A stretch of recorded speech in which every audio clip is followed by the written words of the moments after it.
Speed यानी कि गति। अगर हम इसे पूरी तरीके से हासिल कर पाए तो हम इसकी मदद से जो कर सकते हैं वो आप शायद सपने में भी नहीं सोचे होंगे। फॉर एग्जाम्पल, हम पूरी पृथ्वी का चक्कर 1 सेकेंड में 7 बार लगा सकते हैं। मतलब आप सिर्फ एक बार ब्लिंक करोगे और पूरी पृथ्वी का चक्कर आप 7 बार काट लोगे। और सिर्फ यही नहीं, अभी और सुनिए। पृथ्वी से सिर्फ 3 मिनट में ही आप मार्स तक जा सकते हो और पृथ्वी से चांद तक तो मतलब 1 ही सेकेंड में पहुंच जाओगे बस। और मेरा पूरी तरीके से स्पीड कहने का मतलब है, अल्बर्ट आइंस्टाइन साहब स्पेशल रिलेटिविटी के थ्योरी में बताया है, जो कि एक बहुत ही फेमस इक्वेशन है जो काफी लोगों को पता ही होगा, E = mc²। और इसका अगर आपको मैं बिल्कुल बेसिक बहुत ही आसान करके बताऊं तो इसका मतलब है एनर्जी और मास यानी कि मैटर, ये दोनों इंटरचेंजेबल है। और अगर इसे और भी सिंपल भाषा में बताए तो अब यूं मान लो कि एक ही चीज का 2 अलग अलग रूप होना, मतलब सेम चीज हो लेकिन उसका 2 अलग अलग रूप होना। जैसे कि बादल, वो तो पानी का ही एक रूप है। ऑलराइट, अगर हम E = mc² को थोड़ा सा एक्सप्लेन करें तो आपको समझने में आसानी होगा। तो यहाँ E का मतलब है एनर्जी, M का मतलब है मास और C का मतलब है स्पीड ऑफ लाइट। और स्पीड को पूरी तरीके से हासिल करने का मतलब है जो आइंस्टाइन साहब ने बताया, 300,000 किलोमीटर प्रति सेकंड। ये स्पीड है लाइट यानी कि प्रकाश का, इससे ज्यादा तेज कुछ भी नहीं है। तो अगर हम कभी भी फ्यूचर में इस स्पीड को अचीव कर पाए तो क्या होगा, वो तो हमने आपको बता ही दिया शुरू में। पर वहां तो वो सब पृथ्वी के बाजू में था, तो इसीलिए हमने आपको बहुत ही आसानी से बता दिया कि यहाँ 3 मिनट में और वहाँ 1 सेकंड में जा सकते हो बड़ी आसानी से। पर बात जब दूर के स्टार और प्लेनेट को मेजर करने का आता है तो मीटर और किलोमीटर जैसी यूनिट बहुत ही छोटी पड़ जाती है और इसीलिए लाइट ईयर जैसी बड़ी यूनिट का प्रयोग किया जाता है। सबसे पहली बात, लाइट ईयर्स टाइम की नहीं बल्कि डिस्टेंस की यूनिट है। नॉर्मली वैक्यूम में लाइट एक बर्स में कितनी दूरी तय कर सकती है उसको हम 1 लाइट ईयर कहते हैं और ये दूरी लगभग 9.5 ट्रिलियन किलोमीटर है। फॉर एग्जाम्पल, चांद से पृथ्वी तक लाइट पहुंचने में 1.3 सेकंड का समय लगता है और सूरज से पृथ्वी तक प्रकाश को पहुंचने के लिए 8 मिनट समय लगता है। और जैसे कि हमने आपको बताया कि लाइट ईयर यूज होता है किसी बड़े डिस्टेंस को मेजर करने के लिए, राइट। फॉर एग्जाम्पल, सूरज के जो सबसे बाजू वाले स्टार हैं उसका नाम है प्रॉक्सिमा सेंटोरी और उसका डिस्टेंस है सूरज से 40 ट्रिलियन किलोमीटर। तो अगर आप ऐसे किलोमीटर और मीटर पे मेजर करोगे तो 0 गिनते गिनते थक जाओगे। पर यहाँ पे एंट्री होता है लाइट ईयर्स की। यहाँ पे लाइट ईयर्स के हिसाब से सन से प्रॉक्सिमा सेंटोरी का डिस्टेंस है सिर्फ और सिर्फ 4.25 लाइट ईयर्स। और हमें उम्मीद है कि आपको ये लाइट ईयर्स का कॉन्सेप्ट समझ में आ गया होगा। तो अगर हम कभी भी फ्यूचर में 1 सेकंड में 1 लाइट ईयर्स ट्रैवल कर पाए तो हम कहाँ तक और कब तक जा सकते हैं। तो चलो आप उड़ान भरते हैं, हम 1 सेकंड में 1 लाइट ईयर्स की गति में जाएंगे। अगर आप 1 सेकंड में 1 लाइट ईयर्स की गति से जाओगे तो आप सिर्फ 1 सेकंड में ही ये जो पूरा का पूरा हमारा सोलर सिस्टम है इससे बाहर आ जाओगे, 1 ही सेकंड में। मतलब बस स्विच ऑन करो और आप बाहर। और सिर्फ 4 सेकंड के बाद पूरी पृथ्वी के सबसे बाजू वाले स्टार प्रॉक्सिमा सेंटोरी तक पहुंच सकते हो और 8 सेकंड के अंदर अंदर आप सीरियस तक पहुंच जाओगे, the brightest star in the night sky. और 10 मिनट चलने के बाद, उड़ने के बाद आप केपलर 22b तक पहुंच जाओगे। और वैज्ञानिकों का मानना है कि पृथ्वी के बाद सिर्फ केपलर 22b ही एक ऐसा लौता प्लेनेट है जहां इंसान रह सकता है। मतलब हवा, पानी और वातावरण के मामले में एकदम बढ़िया है, बोले तो एकदम झकास। कैसा लग रहा मैं सर? एकदम झकास।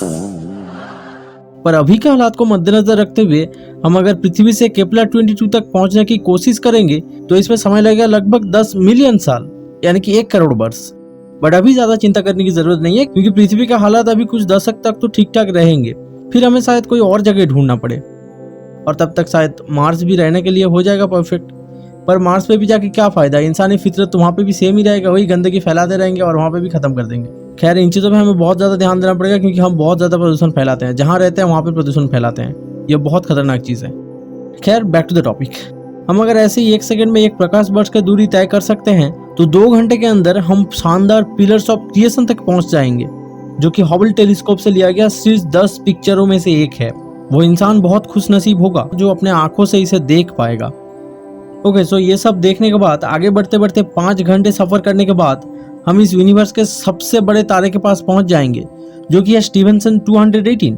ये सूरज से 2158 गुना बड़ा है। यूं मान लो कि इसके अंदर 10 बिलियन सूरज के आकार का तारा और 130 ट्रिलियन पृथ्वी के आकार के ग्रह उसके अंदर समा सकता है। और एक दिन के सफर करने के बाद आप मिल्की वे से भी बाहर आ जाओगे और आप अपनी आंखों से इस पूरी गैलेक्सी, बोले तो पूरी आकाशगंगा को अपनी आंखों से देख पाओगे। और 29 दिन लगातार उड़ने के बाद आप एंड्रोमेडा तक पहुंच जाओगे, जो कि हमारी आकाशगंगा के सबसे नजदीकी आकाशगंगा है।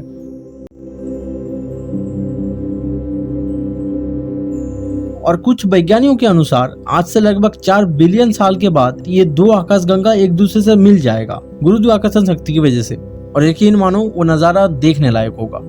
हाँ, अगर हम इंसान तब तक जिंदा बचे रहे तो 4 बिलियन साल तक।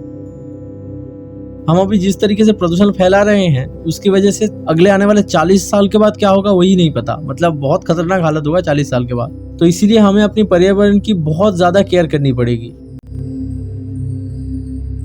तो 115 दिन उड़ने के बाद हम टोटल 50 आकाशगंगा के ग्रुप को पार करके, इंक्लूडिंग हमारा और हमारा बाजू वाला आकाशगंगा, हम इस सब से बाहर आ जाएंगे। और 3 साल उड़ने के बाद हम वर्गो सुपर क्लस्टर पहुंच जाएंगे, जो कि इस 50 आकाशगंगा के टोटल लेंथ से भी बड़ा है, द फीमेल सुपर क्लस्टर। और ऐसे ही 16 साल उड़ने के बाद हम फाइनली रेनेसिया सुपर क्लस्टर से भी बाहर आ जाएंगे। और यहाँ से आकाशगंगा को सिर्फ एक ऐसे ही पंखों की तरह दिखाई देगा इसका ये।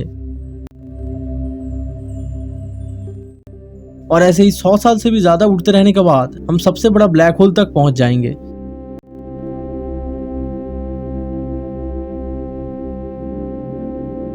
यह है टॉन 618। यह 66 अरब सौर द्रव्यमान वाली भयानक वस्तु है। और अगर आप सोच रहे हो कि 100 साल तक कैसे जिंदा रहेंगे, तो इसके लिए भी अभी ज्यादा चिंता करने की जरूरत नहीं है, क्योंकि तब तक दुनिया में क्रायोस्लीप चेंबर्स आ जाएगा, जिसका मदद से आप बड़े ही आसानी से सैकड़ों सालों तक जिंदा रह सकते हो। और जिनको नहीं पता, मैं उनको बता दूं कि ये बेसिकली एक स्लीपिंग चेंबर्स है, जो अभी फिलहाल इस दुनिया में तो नहीं है, पर ये कॉन्सेप्ट है जिसे हम बहुत ही जल्दी रियलिटी में देखने वाले हैं। मतलब अगले कुछ वर्ष में ये आ जाएगा पक्का। मैंने शायद इसके बारे में किसी एक वीडियो में बात किया था अपने, पर कौन से ये मेरे को याद नहीं है अभी फिलहाल। और अगर याद होगा तो मैं डिस्क्रिप्शन में डाल दूंगा लिंक, रिकमेंडेड वीडियो करके। खैर, ऐसे ही 1000 साल तक उड़ने के बाद आप पहुंच जाओगे ऑब्जर्वेबल यूनिवर्स तक, जो कि फिलहाल पृथ्वी से 465 प्रकाश वर्ष दूर है। पर यहाँ पे ये यूनिवर्स खत्म नहीं होता है। हम अभी की टेक्नोलॉजी और कुछ महान साइंटिस्ट के मदद से यहाँ तक की जानकारी को प्राप्त कर पाए हैं। और कुछ वैज्ञानिकों का मानना है कि इससे आगे और भी स्पेस फैला हुआ है, जिसके बारे में हमें फिलहाल तो पता नहीं है, बट फ्यूचर में पता चल जाएगा। और इतना ज्यादा स्पीड होने के बावजूद भी हम शायद यूनिवर्स के एज तक पहुंच नहीं पाएंगे, क्योंकि कुछ वैज्ञानिकों का मानना है कि यूनिवर्स मतलब नेवर एंडिंग, ये बहुत दूर तक फैला हुआ है, जो कभी खत्म ही नहीं होगा। शायद ऐसा कुछ वैज्ञानिकों का मानना है। बट लेट्स होप कि हम आगे भी जान पाए कि इसके आगे क्या है और हम इससे आगे भी जा पाए।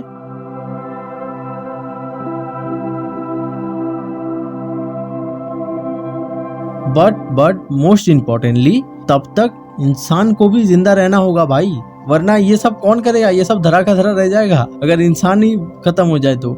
और इसीलिए मैं हर वीडियो में कहता हूँ कि अपना खुद का ध्यान रखिए और इस पर्यावरण का भी ध्यान रखिए।